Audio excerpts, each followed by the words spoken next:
जब मुझे पता लगा कि फार्मर सुसाइड करता है तो उस दिन से मेरी नींद उड़ गई। आज 50 साल बाद भी मेरी नींद उड़ी हुई है कि फार्मर सुसाइड क्यों करता है। तो महात्मा गांधी जो कहते थे कि पार्लियामेंट एक वेश्या है, वो आपके राज में आपने महात्मा गांधी को सच साबित कर दिया। ये आपको भी पता है कि एग्रीकल्चर एक स्टेट सब्जेक्ट है, सेंटर बना ही नहीं सकता। कितना बड़ा फ्रॉड आपकी पार्लियामेंट ने आपकी प्राइम मिनिस्टरशिप में किया है, और सभी का खून है शामिल यहां की मिट्टी में, किसी के बाप का हिंदुस्तान थोड़ी है। आपके अंधभक्त किसान को बदनाम करते हैं, उसको टेररिस्ट बोलते हैं, खालिस्तानी बोलते हैं। 26 जनवरी पे पुलिस ने सारा हंगामा कराया, उसका ब्लेम किसान पे लगाते हैं। मेरी आपको सलाह यह है, as a citizen, as a friend, किसी भी बॉर्डर पे जाइए, किसी भी बुजुर्ग महिला के वहां पांव पकड़िए। 80-85 साल की महिला बैठी और कहिए, मां मेरे से भूल हो गई है, मेरे को माफ कर दो, मैं सारे कानून वापस लेता हूं। ਸਤਿ ਸ਼੍ਰੀ ਅਕਾਲ, ਤੁਸੀਂ ਦੇਖ ਰਹੇ ਹੋ ਚੈਨਲ ਸ਼ਾਨ ਪੰਜਾਬੀ। ਕਿਸਾਨੀ ਸੰਘਰਸ਼ ਹੁਣ ਸਿਖਰਾਂ ਤੇ ਪਹੁੰਚ ਰਿਹਾ ਹੈ ਅਤੇ ਕਿਸਾਨਾਂ ਦਾ ਚੁੱਕਿਆ ਹੋਇਆ ਇੱਕ ਕਦਮ ਕਿਸਾਨੀ ਸੰਘਰਸ਼ ਨੂੰ ਅੱਗੇ ਲੈ ਕੇ ਜਾ ਰਿਹਾ ਹੈ, ਜਿਸ ਨੂੰ ਕਿਤੇ ਨਾ ਕਿਤੇ ਬੀਜੇਪੀ ਹਰ ਇੱਕ ਤਰੀਕੇ ਦੇ ਨਾਲ ਦਬਾਉਣ ਦੀ ਕੋਸ਼ਿਸ਼ ਕਰ ਰਹੀ ਹੈ। ਕੇਂਦਰ ਸਰਕਾਰ ਦੇ ਵੱਲੋਂ ਲਗਾਤਾਰ ਪ੍ਰਯਾਸ ਕੀਤੇ ਜਾ ਰਹੇ ਹਨ ਕਿ ਕਿਸਾਨੀ ਸੰਘਰਸ਼ ਨੂੰ ਕਿਸ ਤਰ੍ਹਾਂ ਦੁਨੀਆ ਦੇ ਸਾਹਮਣੇ ਗਲਤ ਠਹਿਰਾਇਆ ਜਾਵੇ।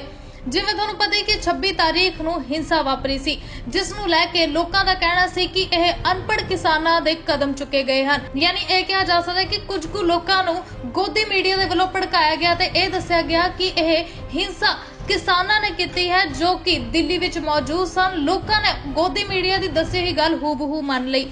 ਪਰ ਸੋਚੋ, ਜੇਕਰ ਸੁਪਰੀਮ ਕੋਰਟ ਦਾ ਹੀ ਇੱਕ ਨਾਮੀ ਵਕੀਲ ਇਸ ਗੱਲ ਨੂੰ ਝੂਠ ਸਾਬਿਤ ਕਰ ਦੇਵੇ ਅਤੇ ਉਹ ਵਕੀਲ ਦੱਸੇ ਕਿ ਉਹ ਹਿੰਸਾ ਕਿਸਾਨਾਂ ਨੇ ਨਹੀਂ ਬਲਕਿ ਦਿੱਲੀ ਪੁਲਿਸ ਨੇ ਖੁਦ ਕੀਤੀ ਹੈ, ਤਾਂ ਕੀ ਹੋਵੇਗਾ?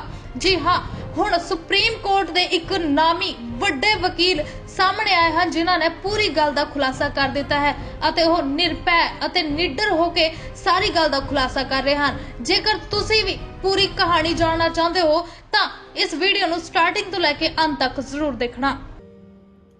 आपके और मेरे बीच में कुछ चीजें कॉमन भी हैं। मैं प्यार की भी बात कर लेता हूं पहले। जैसे हमारी दाढ़ी, आप भी बंडी पहनते हैं, मैं भी बंडी पहनता हूं, जिसको लोग नेहरू जैकेट या मोदी जैकेट भी कहते हैं। आप भी सन्यासी हैं, लोग आपका मजाक उड़ाते होंगे, लेकिन मैं आपको सल्यूट करता हूं इस बात पे कि आपने परिवार को छोड़कर देश सेवा में अपना टाइम समर्पण किया, क्योंकि मैं भी उसी लाइन पर चल रहा हूँ। आज से नहीं, जब मैं 16 साल का था और मेरे को कॉलेज में ये शेर सुनाया किसी दोस्त ने कि जिस खेत से दहका को मैसर ना हो रोज़ी, उस खेत के हर खोशाए गंदुम को जला दो। जब मुझे पता लगा कि फार्मर सुसाइड करता है तो उस दिन से मेरी नींद उड़ गई। आज 50 साल बाद भी मेरी नींद उड़ी हुई है कि फार्मर सुसाइड क्यों करता है, यूथ सुसाइड क्यों करते हैं। कुछ मैंने इस पे स्टडी करी।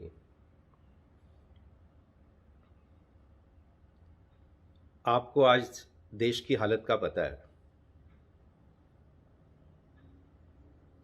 More than 50% women are anemic. More than 50% children are abused, out of which 50% are boys. 85% youth are unemployed. Unemployment is at top at this time. Happiness quotient हमारा सबसे नीचे है। करप्शन में हम सबसे ऊपर हैं। फार्मर सुसाइड करते हैं, यूथ सुसाइड करते हैं। साहिर ने तो देश की आज़ादी के 10 साल के अंदर लिख दिया था, क्योंकि जो शायर का दिल है वो बड़ा नाजुक, बड़ा कंपैशनेट होता है। उसने 10 साल में लिख दिया। प्यासा फिल्म में आपने सुना होगा, ज़रा मुल्क के रहबरों को बुलाओ, ये कूचे ये बाज़ार गलियां दिखाओ, जिन्हें नाज है हिंद पर वो कहाँ है। मैं आपको ब्लेम नहीं कर रहा हूँ। ये 70 साल 75 साल की आज़ादी के बाद अगर ये हालत है तो हमें कोई आज़ादी अभी मिली नहीं है, ये कागज़ों पर है, देश में आज़ादी नहीं है। आपके राज में कुछ और भी चीज़ें गड़बड़ हो गई हैं। माइनॉरिटीज़, फिलोसफर सेज डेमोक्रेसी का तब पता लगता है कि उसमें माइनॉरिटी क्या फील करती है, महिलाएं क्या फील करती हैं, इंटेलेक्चुअल क्या फील करते हैं। आपके राज में माइनॉरिटीज इनसिक्योर हैं, SC ST इनसिक्योर हैं, इंटेलेक्चुअल इनसिक्योर हैं, तो इसको आप आज़ादी कहते हैं? आज़ादी नहीं मिली। वो जो फार्म्स लॉ पे जो हुआ है, सबसे बड़ा पाप जो पार्लियामेंट ने किया आपकी प्राइम मिनिस्टरशिप के अंडर, राज्यसभा में हुआ, जो आपको पता है, that was a fraud on nation. ये आपको भी पता है कि अगर एक व्यक्ति भी कहे तो वोटिंग होनी चाहिए, कोई ध्वनि मत का महत्व नहीं है। तो महात्मा गांधी जो कहते थे कि पार्लियामेंट एक वेश्या है, वो आपके राज में आपने महात्मा गांधी को सच साबित कर दिया है। ये आपको भी पता है कि एग्रीकल्चर एक स्टेट सब्जेक्ट है, सेंटर बना ही नहीं सकता। कितना बड़ा फ्रॉड आपकी पार्लियामेंट ने आपकी प्राइम मिनिस्टरशिप में किया है।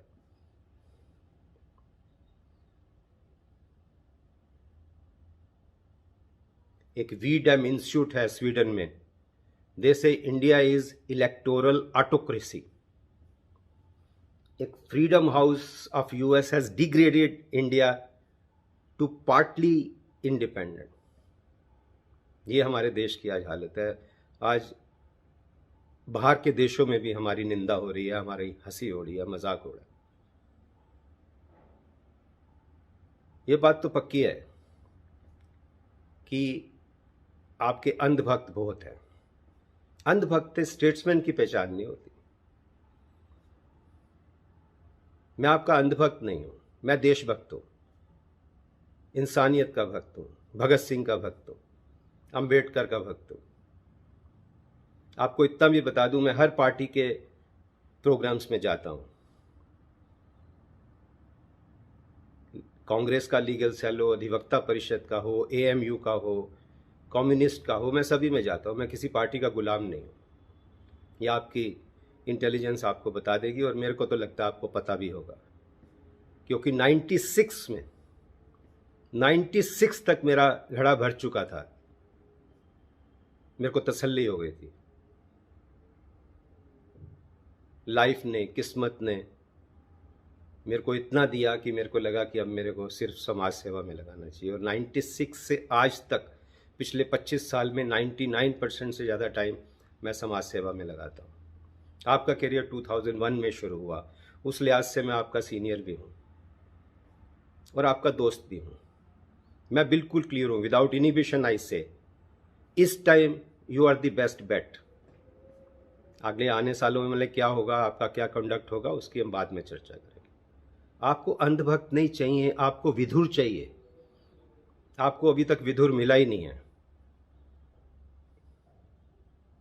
और प्राइम मिनिस्टर बनना कोई आपकी मंजिल नहीं होना चाहिए, ऐसा मुझे लगता है। एज ए विधुर, एज ए फ्रेंड मैं कहता हूं, जो उलामा इकबाल लिखते हैं कि तेरे सीने में दम है, दर्द नहीं है, और तेरा ये दम गर्मी महफिल नहीं है।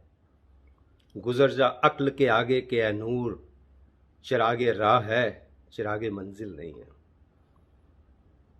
तो सीने में 56 इंच का सीना नहीं, 56 इंच का दिल चाहिए, दर्द चाहिए, जिससे माइनॉरिटी, महिलाएं, बच्चे आपको प्यार करें। आपके अंधभक्त प्यार करते हैं 74%, लेकिन as I said at the cost of repetition, I say democracy की असली पहचान होती है कि महिलाएं क्या फील करती है, इंटेलेक्चुअल क्या फील करते हैं।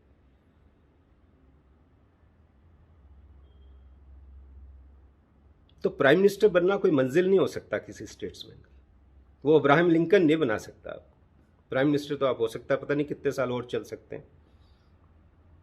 सुप्रीम कोर्ट की हालत आपने देख ही ली है। उसका इल्ज़ाम भी थोड़ा सा आप पे जाना चाहिए। वैसे तो जजिस पे भी जाना चाहिए, जो इतना कुछ देखते हुए भी कि 115 तकरीबन दिन से आज किसान रास्ते पर बैठे हैं और पत्थर के दिल मोम ना होंगे चाहे जितना नीर बहा ले, ये बोल रहे हैं।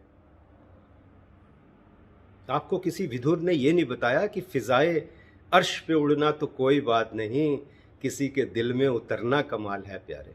तो दिल में उतरना सीखिए। प्राइम मिनिस्टरशिप छोड़ दीजिए, चलने दीजिए, जब तक चलेगी अच्छी चलेगी। आप विदुर की मानेंगे तो कई साल चलेगी, नहीं तो वो भी आपको पता है, जो आज साहिब मसनद हैं कल नहीं होंगे, किराएदार हैं, जाति मकान थोड़ी है, और सभी का खून है शामिल यहाँ की मिट्टी में, किसी के बाप का हिंदुस्तान थोड़ी है। आपके अंधभक्त किसान को बदनाम करते हैं, उसको टेररिस्ट बोलते हैं, खालिस्तानी बोलते हैं। 26 जनवरी पे पुलिस ने सारा हंगामा कराया, उसका ब्लेम किसान पे लगाते हैं। आपको, आपके अंधभक्तों को हर निवाले में खून दिखना चाहिए जब तक वो किसान वहां पर बैठे हैं, जब तक देश का किसान खुश नहीं है। हम किसान को भगवान समझते हैं। वो खेत में मिलेगा, खलियान में मिलेगा, भगवान तो है बंदे किसान में मिलेगा, ऐसा बोलिए, दिल जीतिए। मेरी आपको सलाह यह है, as a citizen, as a friend, किसी भी बॉर्डर पे जाइए, किसी भी बुजुर्ग महिला के वहां पांव पकड़िए। 80-85 साल की महिला बैठी है और कहिए, माँ मेरे से भूल हो गई है, मेरे को माफ कर दे, मैं सारे कानून वापस लेता हूं। और फिर सलाह कीजिए, बैठिए। काफी कॉम्प्लिकेटेड केस है, ऐसा नहीं है। मैं समझता हूं सरकार की भी मजबूरी है। आफ्टर ऑल मनमोहन सिंह ने क्यों नहीं किया स्वामीनाथन इंप्लीमेंट? तो ये सवाल बड़े जरूरी हैं जानने। इसलिए मैं खाली आपके खिलाफ नहीं हूं, मैं 70 साल की सभी सरकारों के खिलाफ। लेकिन आज जो हो रहा है बहुत बड़ा पाप हो रहा है, इंसानियत के खिलाफ, किसानों के खिलाफ, जो हमारे अन्नदाता हैं, हमारे खिलाफ, आपके अपने खिलाफ। आपकी रूह आपको बताएगी। मैं आपसे और एक रिक्वेस्ट करता हूं कि अपने दिल में डूब के पा जा सुरागे जिंदगी। अपने दिल को देखो। तू अगर मेरा ना बना मत बन, अपना तो बन, अपना तो बन। तो ये मेरा आपसे निवेदन है। मैं आपको ये पहला प्रेम पत्र, खुला पत्र भेज रहा हूं। मैं आपसे टच में रहूंगा। एक इंसान के नाते, एक नागरिक के नाते तन मन धन से हाजिर हूं। मैंने तो किसानों को इतना कह दिया कि जिस दिन किसान लीडरशिप कहेगी कि तुम बैठ जाओ फास्ट एंड टू डेथ, मैं बैठ जाऊंगा for repeal of this act, क्योंकि मेरे को लगता है ये बहुत बड़ा पाप हुआ है। और मेरा तजुर्बा है, आपको इंटेलिजेंस ब्यूरो बताएंगे कि मेरा तजुर्बा है। पहले भी मैं दिल्ली हाई कोर्ट के 24 जजेस के खिलाफ 84 घंटे फास्ट एंड टू डेथ बैठा था, जिसकी वजह से आज 2 करोड़ लोग दिल्ली में जो बाइफर्केशन ऑफ कोर्ट हुआ उसका फ़ायदा उठा रहे हैं। तो मैं बहुत खुश नसीब हूँ। मैं आपका दोस्त हूँ। आपका बहुत बहुत धन्यवाद। जय किसान, जय जवान। आपका दोस्त अशोक अरोड़ा। जी हाँ, ਇਹ ਵੀਡੀਓ ਹੈ ਨਾਮੀ ਵਕੀਲ ਅਸ਼ੋਕ ਅਰੋੜਾ ਦੀ, ਜੋ ਕਿ ਸਾਫ਼ ਤੌਰ ਤੇ ਹੁਣ ਕਿਸਾਨਾਂ ਦੇ ਹੱਕ ਦੇ ਵਿੱਚ ਉਤਰ ਆਏ ਹਨ। ਹੁਣ ਅਸ਼ੋਕ ਅਰੋੜਾ ਦੀ ਇਸ ਵੀਡੀਓ ਨੂੰ ਦੇਖਣ ਤੋਂ ਬਾਅਦ ਕੀ ਤੁਹਾਨੂੰ ਹੁਣ ਵੀ ਕਿਸਾਨਾਂ ਦੇ ਉੱਤੇ ਸ਼ੱਕ ਹੈ? ਆਪਣੇ ਵੱਲੋਂ ਆਪਣੇ ਕਮੈਂਟ ਕੀ ਦੇਣਾ ਚਾਹੁੰਦੇ ਹੋ? ਆਪਣੇ ਕਮੈਂਟ ਬਾਕਸ ਦੇ ਵਿੱਚ ਜ਼ਰੂਰ ਦੇਣਾ। ਤੇ ਕਿਸਾਨਾਂ ਦੇ ਨਾਲ ਜੁੜੀਆਂ ਹੋਈਆਂ ਖਬਰਾਂ ਦੇ ਲਈ ਅਤੇ ਬਾਲੀਵੁੱਡ ਅਤੇ ਪੋਲੀਵੁੱਡ ਦੇ ਡੇਲੀ ਦੇ ਅਪਡੇਟਸ ਲਈ ਚੈਨਲ ਨੂੰ ਸਬਸਕ੍ਰਾਈਬ ਜ਼ਰੂਰ ਕਰ ਲੈਣਾ ਤੇ ਬੈਲ ਆਈਕਨ ਨੂੰ ਪ੍ਰੈਸ ਕਰਨਾ ਨਾ ਭੁੱਲਣਾ, ਤਾਂ ਕਿ ਅਸੀਂ ਤੁਹਾਨੂੰ ਡੇਲੀ ਦੇ ਅਪਡੇਟਸ ਦਿੰਦੇ ਰਹੀਏ।